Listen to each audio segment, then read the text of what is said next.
Est-ce que vous savez que dans la connexion avec un partenaire et un conjoint, quand vous entrez en alliance, vous épousez l'étoile de la personne. Vous épousez les desseins de la personne. Il y a des femmes, quand elles entrent dans ta vie, les portes s'ouvrent. Et ce serait stupide pour toi de penser que tu prospères parce que tu es puissant. Souvent tu prospères parce que tu as eu la grâce de l'épouser. Il y a des choses qui entreront dans ta vie à cause de ton mari. Il y a des choses qui entreront dans ta vie à cause de la femme. Tu es intelligent. Parce que Marie, ce n'est pas elle qui était citée comme postérité de David, c'était plutôt Joseph. Donc quand elle tombe enceinte, c'est parce qu'elle est connectée à Joseph. Donc il y a des choses qui peuvent fleurir dans ta vie à cause de la connexion que tu as avec ton conjoint. C'est pourquoi, avant de te marier, il est important de poser la question, c'est de savoir qui est son père. Donc, nous ne pouvons pas aller à la perversion, non. Ou bien, tout acte sexuel est supposé être le moment le plus sacré, la sacralité. Vous comprenez? Il y a une dimension sacrée derrière. Ah non, on a vu des films X et tout, tu n'as peut-être pas été bien délivré. Ah, j'ai eu des discussions avec des gens, ouais, dans tous les cas, partout il y a trou, il y a goût. C'est pas possible. Vous savez, partout il y a trou, il y a goût. Bon.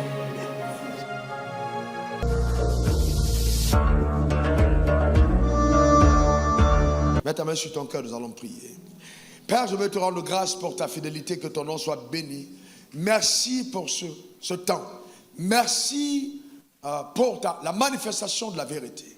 Je prie, oh Dieu, dans le nom suprême de Jésus, que tu m'accordes la grâce. La grâce à cet instant d'enseigner ta parole. Et de prophétiser en cas de besoin. Ô Père, aide-moi à être en ce jour et pour cette soirée le Jean-Baptiste. Père, je te bénis. Je te loue. Ouvre l'intelligence de chacun. Donne-nous d'accéder à la compréhension de la vérité. Nous voulons nous tenir dans la vérité. Au nom suprême de Jésus, j'ai prié. Que quelqu'un dise Amen 3 fois. Amen, Amen, Amen. Que Dieu te bénisse et t'asseoir dans sa glorieuse présence. Alors, comme j'ai dit, je vais, compte tenu du caractère prophétique de la soirée, je ne vais pas courir et je ne vais pas être long. Mais je vais introduire une pensée qu'on va continuer. Déjà, c'est l'acte 3 des messages que j'enseigne ici depuis le début de Isha. Amen. Alors, nous avons dit qu'il était important de préserver le modèle divin de la famille.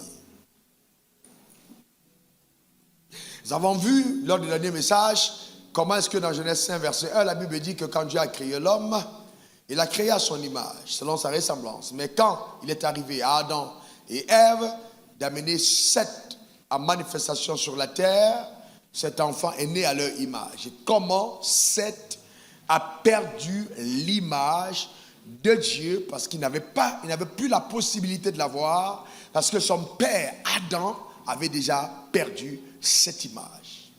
Donc la responsabilité qui est nôtre en tant que pilier, en tant que père, c'est extrêmement énorme. Parce que nous pouvons amener des générations après nous dans le chaos à cause de nos mauvais choix ou alors la décision que nous n'avons pas prise de bâtir nos familles sur le modèle et le standard de Dieu. C'est très important. Vous voyez, donc très important. J'ai dit donc, dans la constitution de la famille, nous avons l'homme comme chef de famille, on va peut-être y revenir tout à l'heure. Nous avons la femme qui est juste à côté d'elle comme son aide, comme directeur adjoint de cette entreprise familiale, et les enfants qui sont les collaborateurs, les actionnaires dans cette grande entreprise. Et qu'il était important pour que cette entreprise fonctionne selon les régulations du royaume, que la notion d'autorité soit préservée. On a vu aussi qu'après la chute de l'homme, une malédiction a été prononcée et Dieu a dit à la femme, tu enfanteras avec douleur.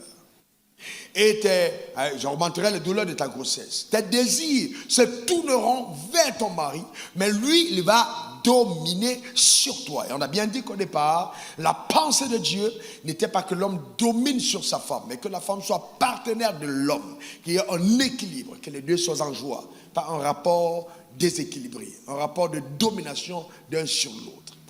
J'ai montré comment dans notre tradition, dans nos cultures, cette parole qui a été prononcée par Dieu a eu tellement de dommages, tellement. Même jusque dans nos religions, on a vu comment les femmes sont toujours reléguées en seconde zone. Dans la société, dans les décisions prises par les hommes, les femmes ont été poussées en arrière. Et le diable s'est saisi de cela pour maintenant faire monter un mouvement de féministes qui vont très loin, qui ne réclament plus simplement le fait d'être traitées comme une femme, mais qui vont même souvent à l'extrême. Et que cela ne soit pas ton partage, au nom suprême de Jésus. Donne-moi ton meilleur amen. Mais revenons maintenant sur quelque chose de profond. Voyez que dans Genèse 3, verset 15, la Bible dit... quand Dieu parle, il dit, je mettrai, Genèse 3,15, inimitié entre toi et la femme, entre ta postérité et sa postérité. Celle-ci te crasera la tête et tu lui mordras le talon. C'est terrible, parce que là, nous voyons qu'il y a la déchéance humaine. Mais cependant, dans ce texte, je voudrais que vous voyez comment est-ce que Dieu préserve le mariage. Bien que l'homme ait chuté, mais Dieu dit, tu as chuté, c'est vrai, mais je te laisse avec ta femme. Il ne sépare pas le mariage, il préserve. Alors Adam a peut-être réussi son mariage, mais il a échoué sa mission. Je reprends. Adam a peut-être réussi son mariage, il a eu des enfants, ils ont prospéré, mais il a échoué sa mission. Donc le but de Dieu n'était pas qu'il réussisse simplement son mariage, mais que son mariage atteigne la mission de Dieu. Voilà la subtilité. Je peux avoir un mariage très heureux. Je m'entends bien avec ma femme. Nous allons à la plage. Nous voyageons, nous mangeons, nous chopons. Nous nous amusons. C'est incroyable. Mais la question n'est pas je vis heureux. La question est, est-ce que vivant heureux, vous atteignez le but pour lequel vous avez été ensemble? C'est la question majeure. Dieu n'a pas séparé le mariage. Il les a laissés ensemble. Il a laissé Adam avec sa femme. Il a laissé Adam avec sa femme. Donc il faut se poser la question, est-ce que j'atteins? Est-ce que ma famille atteint les buts pour lesquels la famille existe? Parce qu'il y a un but rattaché à la famille. Si toutes les familles de la terre sont bénies en Abraham, elles ne sont pas bénies pour manger, elles sont bénies pour servir la cause de Dieu sur la terre des hommes. C'est pourquoi Dieu bénit un homme. Toute bénédiction prononcée par Dieu et accordée à un homme sur la terre doivent servir au dessein du ciel. N'oubliez pas ceci. Reprenez, je reprends. Toute bénédiction accordée à un homme ou à une famille sur la terre doit servir au dessein du ciel. Donc quand Dieu te bénit sur la terre, il attend que les desseins du ciel soient atteints. Donc il y a un but pour lequel Dieu bénit. Il y a un but pour lequel Dieu bénit. Et donc c'est pourquoi, par exemple, voyez-vous, ma femme et moi, nous sommes contents de participer à l'œuvre de Dieu. Mon ami et moi, son épouse, nos couples, nous voyageons, nous dépensons de l'argent. Ce n'est pas un problème parce que nous comprenons que Dieu nous a bénis, pas simplement pour le matériel, mais il y a un but divin à atteindre derrière. Et vous savez, et ma joie, écoutez-moi bien, leader, ma joie, c'est d'avoir réussi à amener ma femme à comprendre cela. C'est pas qu'elle était réfractaire, non, mais j'ai fait asseoir davantage cette conviction dans l'esprit. De façon que ma femme sache que ce mariage, il y a un dessein derrière et que je vis pour atteindre un but précis. Vous devez, en tant que leader de vos familles, mettre cela comme une emphase majeure. Tout le monde sait, et ma mère, et mes frères, et tout le monde, que la seule chose qui m'épanouit le plus, c'est d'obéir au dessein de Dieu. Ah oui, la chose qui m'épanouit le plus, c'est d'obéir au dessein de Dieu. Ça, il n'y a rien d'autre qui m'apporte autant de joie que d'obéir au dessein de Dieu. Je me rappelle lors du dernier Lève-toi Cameroun, quand la facture de l'hôtel est arrivée, j'étais avec certains de mes fils, et ils ont vu la facture qui est arrivée. Je parle à peu près de 62 000 $, 30 millions et poussière de facture d'hôtel. Eh bien, il y a un de mes fils qui a failli tomber évanoui. Il m'a dit, je ne savais pas que ça coûte cher. Je lui ai dit, rien n'est cher quand il s'agit de la volonté de Dieu. Rien ne coûte cher pour Dieu. Rien. Et je prie vraiment que cette nuit, après avoir passé ces moments prophétiques dans la présence de Dieu, je vois tes mains remplies d'abondance dans le nom suprême de Jésus. Et que la pauvreté ne soit plus jamais retrouvée dans ta famille. Je déclare, établis que Dieu te bénit puissamment dans le nom suprême de Jésus. Donne-moi encore ton meilleur amen. J'annonce en accord avec la grâce que porte mon ami d'alliance dans le nom suprême de Jésus que cette église bascule à un autre palier de visitation. Quel que soit le lieu où tu es connecté à cet hôtel, ce jour est un jour où les chaînes sont brisées, où la captivité prend fin, où les limitations imposées sont totalement dépassées. Parce que Dieu par toi recommence quelque chose de nouveau. Et que la phrase qui a été prononcée sous l'onction hier par l'homme de Dieu, ancêtre de tes pères, soit ton partage dans le domaine de la percée au nom suprême de Jésus. Amen. Qu'on n'ait jamais vu avant toi dans ta famille une famille autant engagée pour les œuvres de Dieu. Que cela soit ton partage. Il dit à Ève, ta postérité, c'est pas la postérité, voyez-vous, la postérité de la femme va écraser ta tête. Et toi, tu lui mordras le talon. En d'autres termes, il a encore clair établi que l'homme restera attaché à sa femme. Non seulement ils sont attachés, mais ils vont avoir leurs enfants et que ces enfants-là vont finir par atteindre le but pour lequel ils étaient ensemble. Donc la rédemption n'exclut pas la famille. Au contraire, la famille est encore mise au centre de la rédemption. Et c'est pourquoi, c'est quand Marie est fiancée à un homme de la maison de David qu'elle tombe enceinte. David veut laisser sa fiancée. Parce que, selon Dieu, on est fiancé. Cette union des cœurs. Et quand on se marie, alors on peut unir les corps. C'est là donc que Marie tombe enceinte. Et puis, il dit à Joseph, quand Joseph veut laisser sa femme, celle qui sera sa femme, sa fiancée, et prends Marie, celle qui sera ta femme, prends-la. Ne la chasse pas, ne la répudie pas. L'enfant qu'elle porte vient de moi. Donne-moi encore ton meilleur amen. Alors, notez bien, on va parler de ça tout à l'heure. L'enfant qu'elle porte vient de moi. Je mets une parenthèse prophétique. Et si l'entreprise que tu prospères, que tu tiens entre tes mains, que tu portes, qui te fait fleurir, ne venait pas de toi, mais de ta femme. Si tes affaires qui marchent ne venaient pas de toi, mais de ta femme. Est-ce que vous savez que dans la connexion avec un partenaire et un conjoint, quand vous entrez en alliance, vous épousez l'étoile de la personne. Vous épousez les desseins de la personne. Il y a des femmes, quand elles entrent dans ta vie, les portes s'ouvrent. Et ce serait stupide pour toi de penser que tu prospères parce que tu es puissant. Souvent, tu prospères parce que tu as eu la grâce de l'épouser. Il y a des choses qui entreront dans ta vie à cause de ton mari. Il y a des choses qui entreront dans ta vie à cause de la femme. Tu es intelligent. Parce que Marie, ce n'est pas elle qui était citée comme postérité de David, c'était plutôt Joseph. Donc quand elle tombe enceinte, c'est parce qu'elle est connectée à Joseph. Donc il y a des choses qui peuvent fleurir dans ta vie à cause de la connexion que tu as avec ton conjoint. C'est pourquoi, avant de te marier, il est important de poser la question, c'est de savoir qui est son père.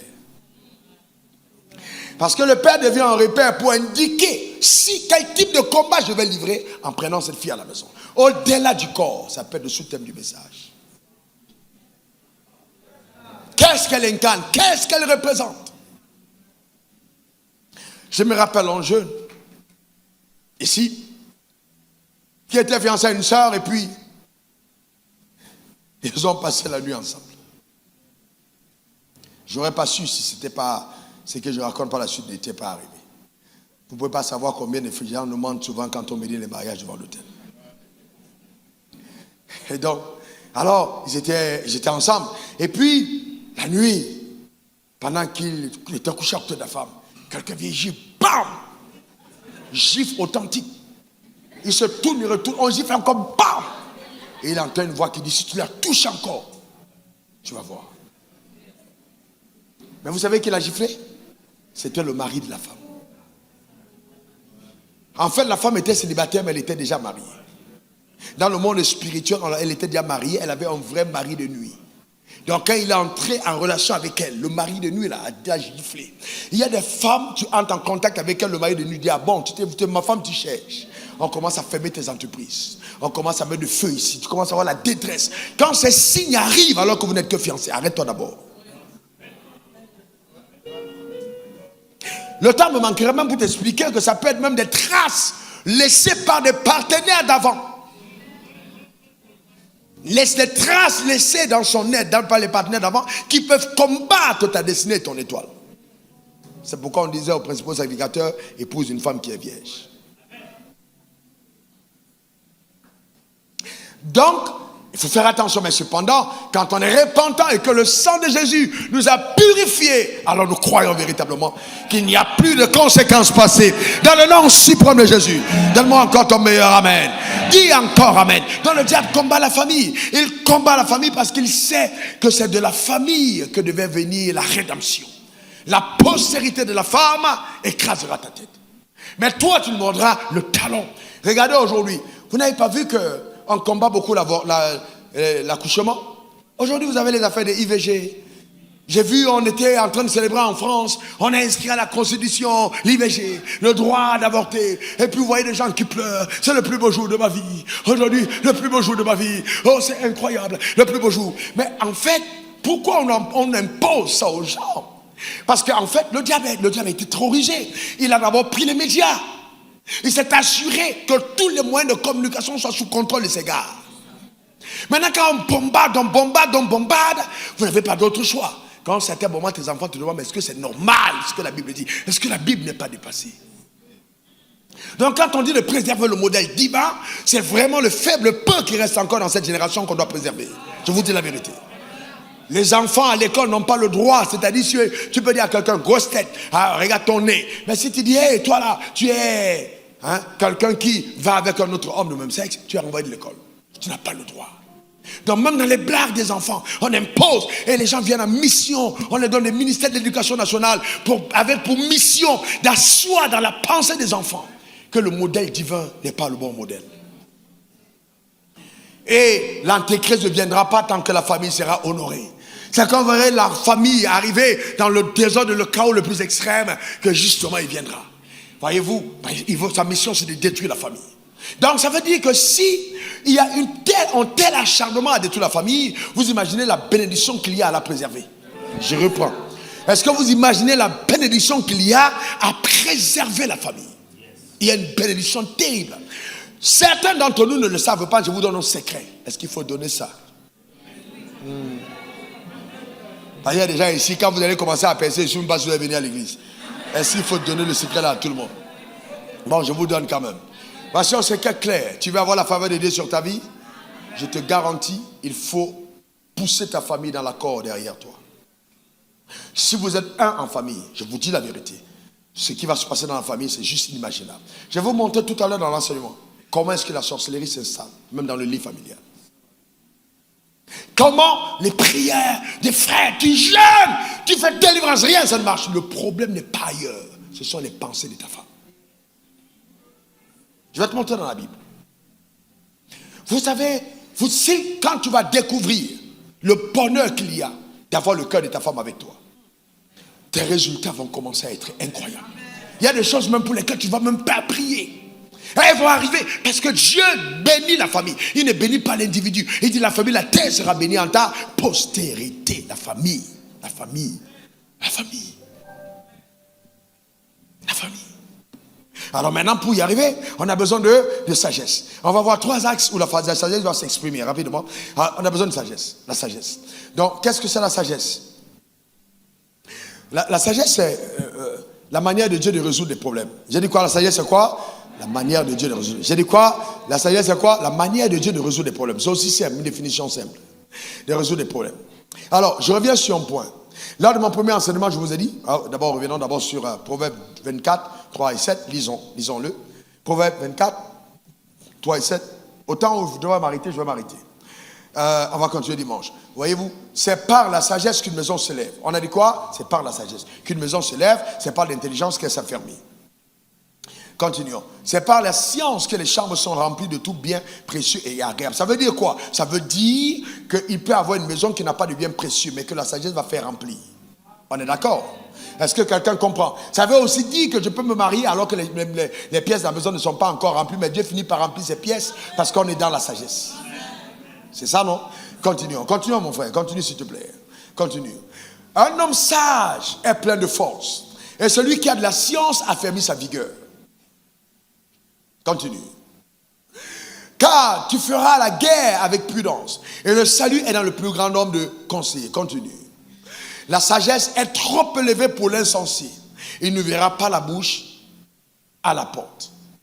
Donc, voyez-vous, c'est très important. Donc, c'est par la sagesse qu'une maison se lève. C'est par l'intelligence que la maison se remplit. Dans la prospérité dans une maison qui se lève, c'est la sagesse. S'il n'y a pas de sagesse dans une maison, aucune maison ne s'élèvera. Alors, première chose pour que la sagesse, pour ceux qui ne sont pas mariés, mesdames, je vous parle à vous, d'abord, la sagesse, ne cherchez pas un homme qui est riche. Cherchez un homme qui a le potentiel d'être riche. Je reprends, ne cherchez pas un homme qui est riche. D'ailleurs, cherchez un homme qui a le potentiel. C'est-à-dire qui vous montre les signes. Parce que généralement, dans la trajectoire de la construction de la richesse, l'homme atteint le firmament de sa gloire au moment où il a déjà trouvé sa partenaire. Mais vous pouvez voir les prémices de la gloire à venir. Beaucoup de sœurs sont passées à côté des milliardaires parce qu'elles voyaient juste un gars qui n'avait que quelques faibles revenus. La Bible dit par sagesse, ne méprisez pas les faibles commencements du Seigneur. Le frère que tu vois à côté, qui est juste un charpentier, le frère que tu vois à côté qui n'est qu'un menuisier, ça peut être un chef d'entreprise terrible. Que Dieu dissimule dans cet état en attendant ton entrée. Et ta venue dans sa vie va pousser sa vie à une autre dimension. Et c'est très important. Il faut bien comprendre que quand la femme est dans une vie, elle vient apporter quelque chose, elle aide le frère. Il y a des sœurs dans la vie d'un homme qui aident cet homme à aller à un autre niveau.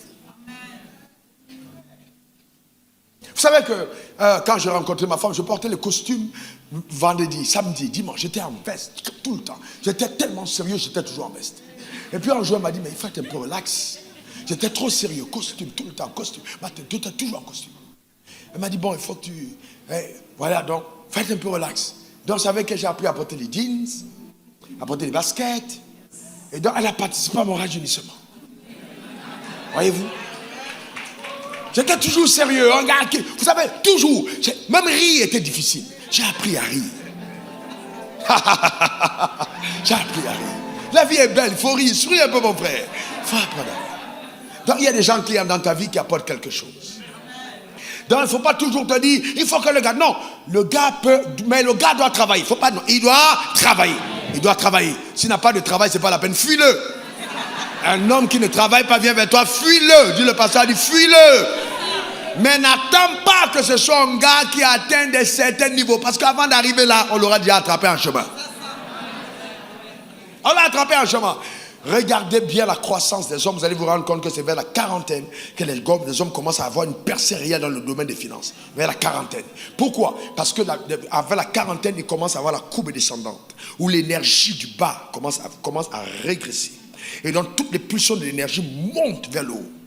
Et donc là, en ce moment, Dieu, qui sait exactement pourquoi il a mis l'alliance sur le kiki et non sur le dos, affaiblit le kiki pour que ta tête penche au ciel.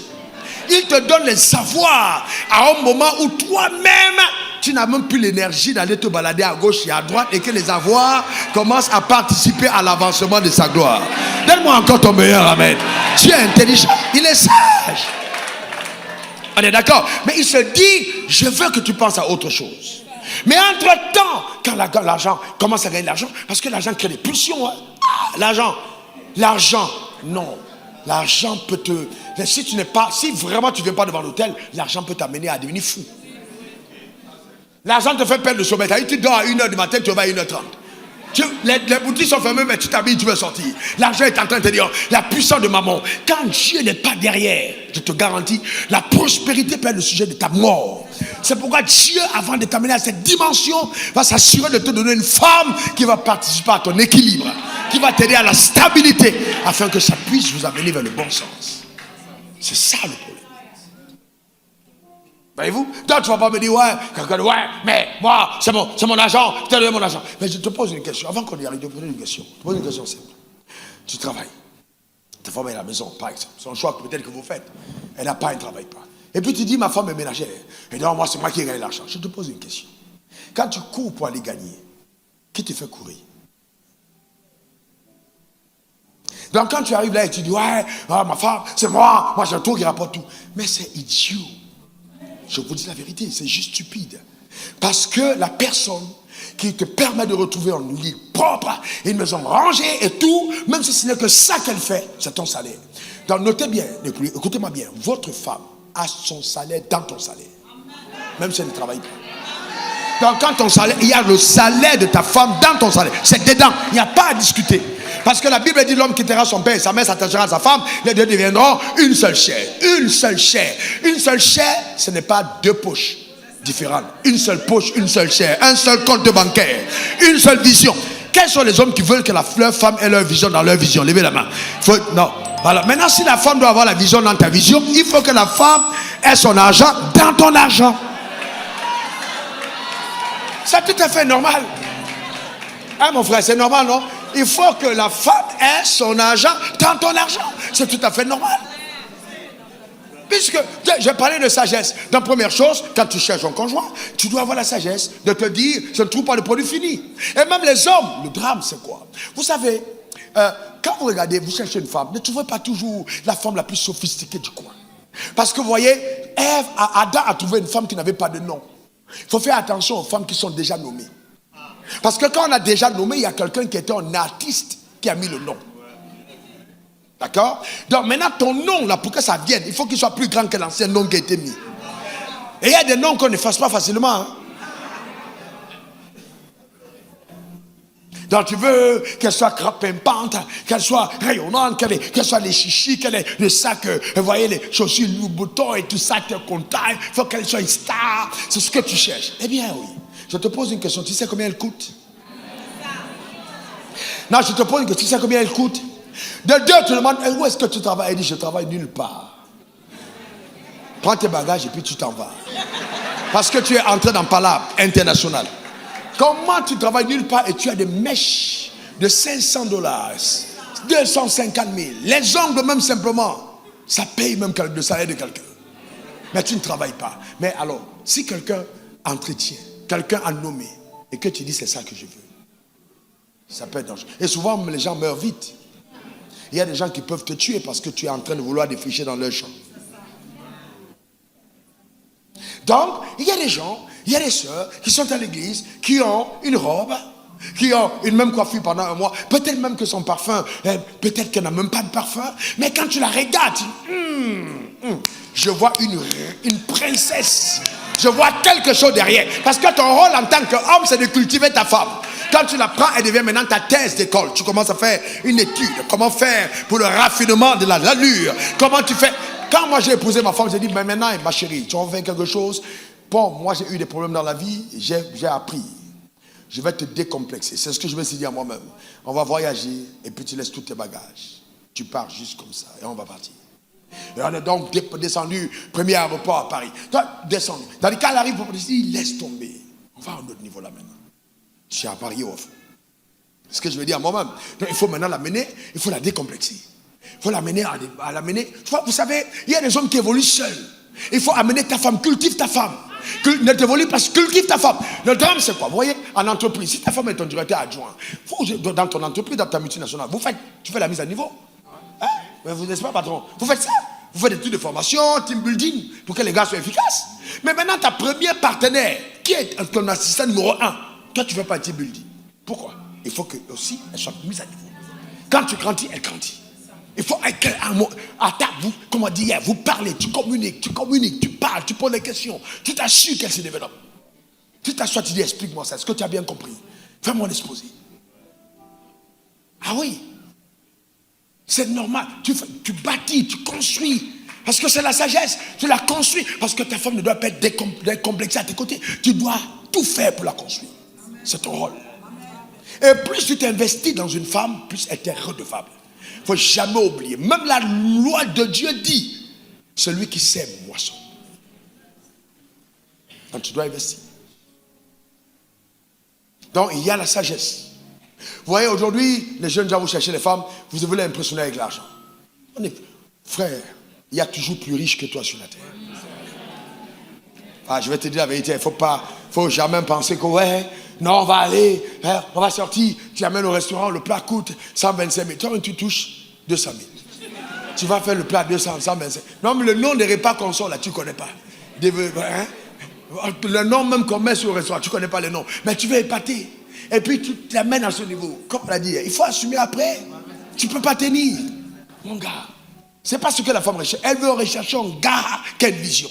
Même si c'est dans le locodrome que vous asseyez, au gabadrome. Ce qu'elle veut voir, c'est jusqu'où ce gars veut partir. Qu'est-ce qu'il porte en lui? Ne vous trompez pas. Les femmes deviennent matérialistes parce qu'elles sont déçues par les hommes. Sinon, les femmes sont d'abord, premièrement, romantiques.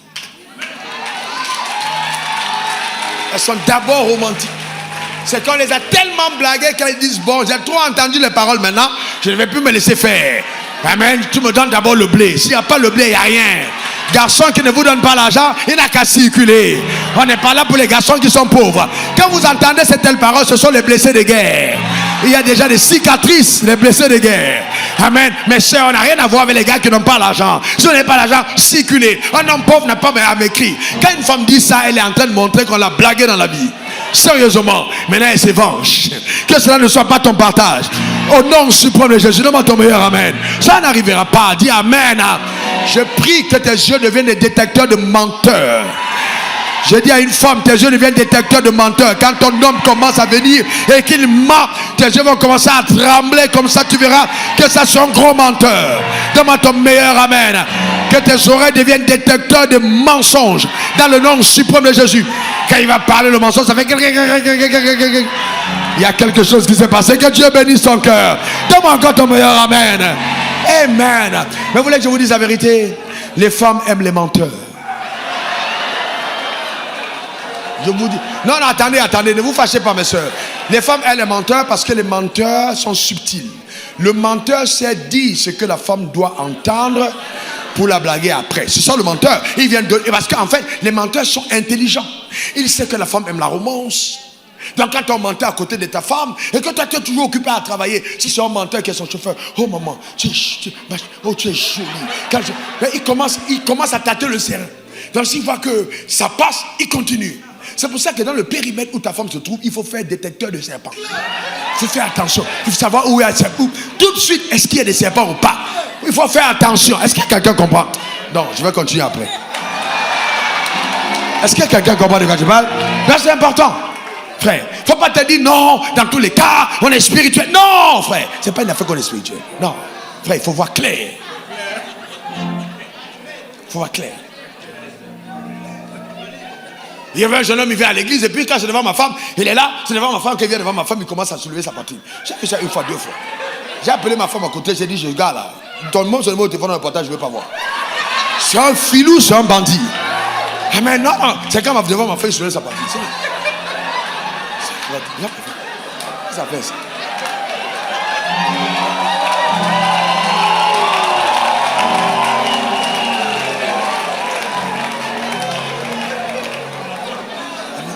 Et quand il voit que je l'ai repéré, il commence à faire. C'est pas parce que tu parles là.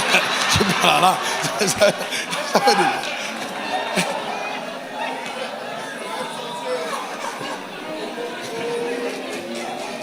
Vous comprenez pourquoi Dieu, avant d'appeler Moïse, a laissé en Égypte. Il y a des gens, vous n'avez pas fait l'école de l'Égypte, ça peut vous causer des problèmes. Il y a la sagesse de l'Égyptien. Il y a des choses, avec les Égyptiens, il y a des choses que le monde t'enseigne. Quand tu as été dans le monde, tu connais. Il y a des dégagements quand je vois là, je comprends. C'est comme quand le mari, Boka, il était en train de s'attaquer à sa femme, qui est ma fille. Je vois ma fille, elle commence à changer d'attitude. Je suis en bas, je vois comment elle descend les escaliers en cours. Je dis, mais qu'est-ce qu'elle court? Pourquoi elle change de démarche? Après, je regarde comme ça, je dis, je vois Boka de l'autre côté, je comprends qu'il y a quelque chose ici. Voyez-vous? Il faut toujours. Quelqu'un dit, apprends-moi la sagesse. Il faut être sage. Il y a la sagesse de l'observation. Vous observez. La sagesse construit. Vous observez. Jacob a constaté que le visage de Laban avait changé. Et il a tout de suite dit, Joe, je pars. Je me cherche. Quand vous êtes sage, quand je regarde ma femme, je sais quand elle va mal. Même au téléphone. Parce que je sais observer. Vous comprenez? Dans la sagesse. Sagesse dans le choix du conjoint. Comment on fait attention? Voyez, vous devez cultiver. Ne pas attendre le produit fini. C'est un mensonge. C'est un leurre que le monde nous montre. Dieu nous donne la possibilité de participer à la construction, au bonheur, au développement du conjoint qu'il donne entre nos mains. Que ce soit l'homme, que ce soit la femme, ton rôle, c'est de cultiver ton mari. Ton mari doit devenir la meilleure version de lui-même en contact avec toi parce que tu aides à son développement. Idem pour la femme, c'est votre rôle. Donc, ça n'arrive que si vous êtes résolu à rechercher le bonheur d'autrui. Il n'y a pas d'épanouissement dans l'égoïsme.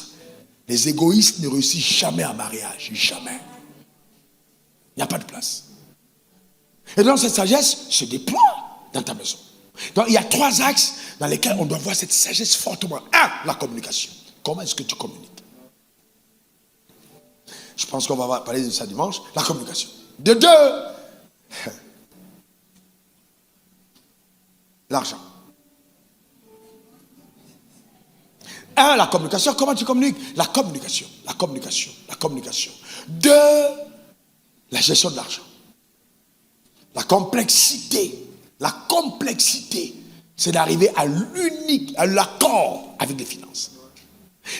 Satan sait qu'une maison qui est divisée contre elle-même ne peut pas subsister. Donc même si financièrement vous êtes divisé, vous êtes en train d'aller au déclin. Donc il faut trouver des mécanismes d'accord. L'accord sur les finances. Ah ouais, absolument. Des mécanismes d'accord sur les finances. On reviendra dessus dimanche. Mécanismes d'accord. Ensuite, la sagesse dans les rapports sexuels. C'est les 3 axes où il y a le plus de problèmes dans les couples. Communication, argent, sexe. Ou communication, sexe, argent. C'est les 3 axes. Vous devez avoir la sagesse. Et j'ai dit la sagesse, c'est la manière de faire de Dieu. Donc la question est-ce que Dieu est dedans? J'ai entendu des théories sur lesquelles, bon, dans tous les cas, on est libre de faire tout ce qu'on veut. Mais la question est-ce que Dieu est dedans? Vous savez, Dieu est tellement intelligent. Tellement. Quand vous lisez la Bible, on dit, il met l'alliance. On circoncis le sexe. Demandez-vous pourquoi on n'a pas circoncis la nuque ou le nez. Pourquoi le sexe? Pourquoi Dieu choisit ça? Parce qu'il sait que cet instrument, cette partie du corps peut être un instrument de pète.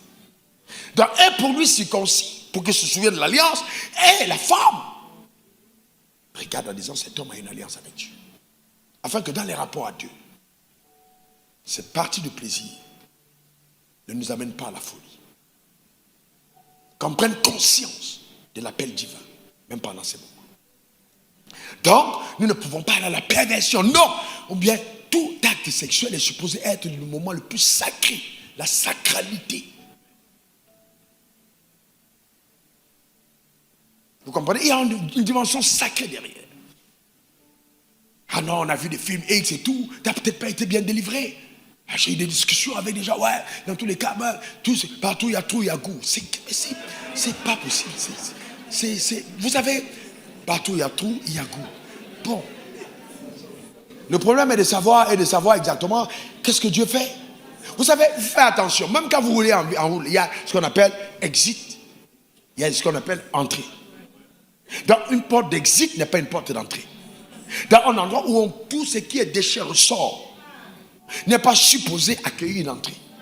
C'est une porte de sortie. Exclusivement, c'est vous voyez, quand tu viens, c'est sens interdit. Et qu'est-ce qui fait que ce soit interdit? C'est l'odeur même. Sinon, Dieu aurait pu donner une odeur de parfum. Pourquoi il donne cette odeur? C'est pourquoi même si tu t'es trompé dans le noir, tu dis, hey, j'ai pris une mauvaise route. C'est un sens interdit. Mais maintenant, bah écoutez, c'est ce que je pense. C'est ce que je pense. J'ai aussi entendu dire, ouais, mais dans tous les cas, même si je me masturbe, c'est pas grave. Eh bien, la masturbation n'est pas un péché. Qui vous a dit ça?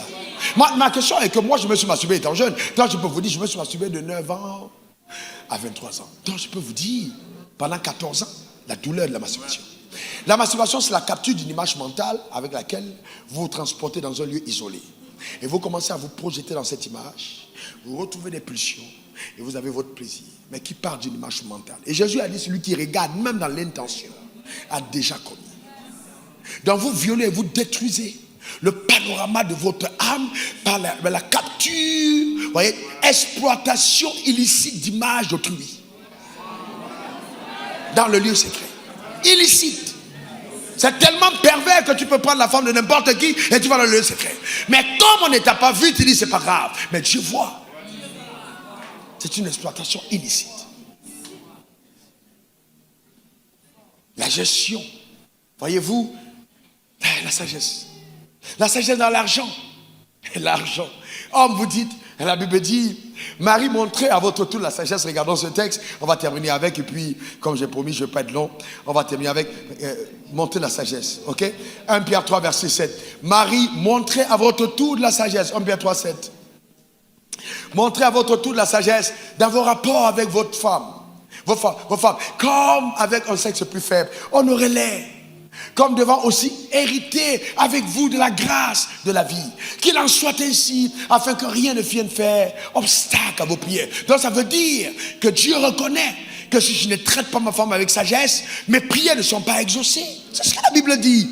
Non, c'est pas que tu as commis l'adultère, c'est pas que tu as volé, c'est pas que tu as menti, mais le manque de sagesse dans les rapports avec ta femme peuvent devenir un blocage au sujet de prière.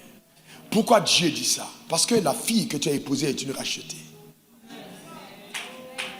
Le drame, c'est que beaucoup de personnes maltraitent les filles de leurs femmes comme si c'était simplement leur femme. Il faut faire attention. La femme que tu épouses est d'abord la fille de Dieu. Donc si son père est pauvre, son vrai père est riche. Si son père n'a pas vu, son père qui est dans les cieux observe. Et jamais Dieu ne te laissera tranquille tant que tu méprises un seul de ses petits. Il a dit que leur ange voit ma face. Les plus petits, leur ange voit ma face. Je parle au nom de toutes les femmes battues, de toutes les femmes insultées, méprisées, violées, abusées, même dans les familles. Que le Seigneur vous console. Que le Seigneur vous console.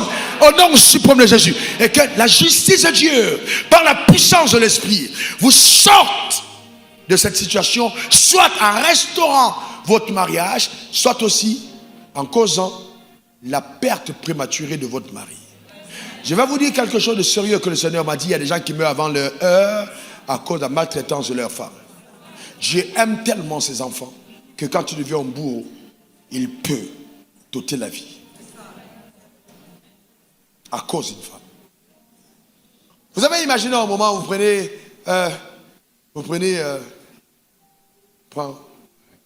prenez, imagine c'est ta, non viens, c'est ta femme, oui, prends ta femme en main, ok, tiens sa main, eh bien écoute, bon moi je suis son père, viens, je suis son père, et le jour du mariage, c'est moi qui tiens la main de ma fille, et c'est moi qui te donne sa main. Quand je passe la main, généralement le lien qu'il y a entre le père et la fille, même dans toutes les familles du monde, est un lien très fort. Les filles, ma femme montre une vidéo d'une petite fille, elle court vers sa grand-mère, et puis quand de l'autre côté elle voit son grand-père, elle l'esquive, elle va embrasser. Mais parce que les filles sont attachées à leur père. Donc quand le père lâche la main de la fille, le père, c'est un moment terrible, parce qu'elle sort de son autorité pour se placer sous l'autorité de l'homme. Il a les plus grandes frayeurs. Je ne sais pas comment ma fille vivra. Et ce qu'il attend de toi, de beau-fils, c'est que la fille à tes côtés retrouve plus d'éclat qu'elle ne l'a eu quand elle était à ses côtés. Et ça, c'est ta responsabilité. Le fait que tu as donné la dot, tu n'as pas acheté. Non. On ne peut pas acheter une femme. Tu n'as pas acheté. C'est ma femme. Mais c'est pas possible. Comment peux-tu, on dit, aimons la sagesse, comme il y a à faire un sexe faible. Moi, la sagesse. Frère, moi, la sagesse dans la gestion de l'argent avec ta femme. Le problème, c'est que quand vous avez une femme comme ça et que cet homme est riche, et voyez-vous, donc tout de suite, la famille va se rabattre, ici. Mais c'est ça, la famille, tout le monde.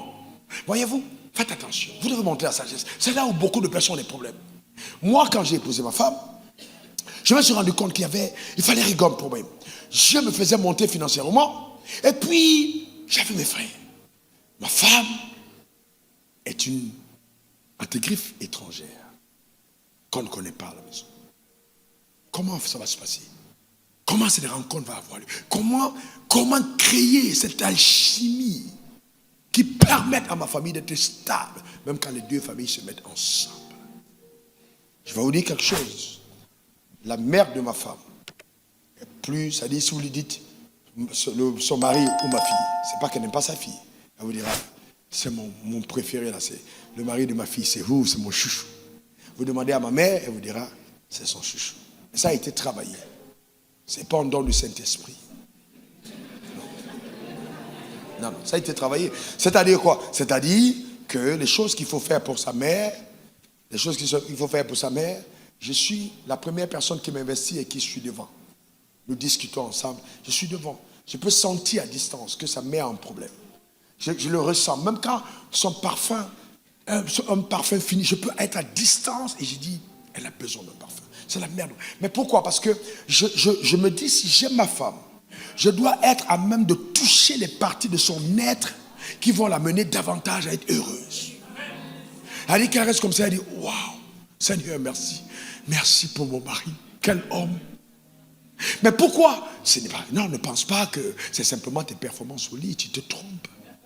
Non, ce sont tes attentions, ton habileté à l'aimer, à combler son être, à procurer une sécurité, à embellir ses jours, à participer à son bonheur, à la construire.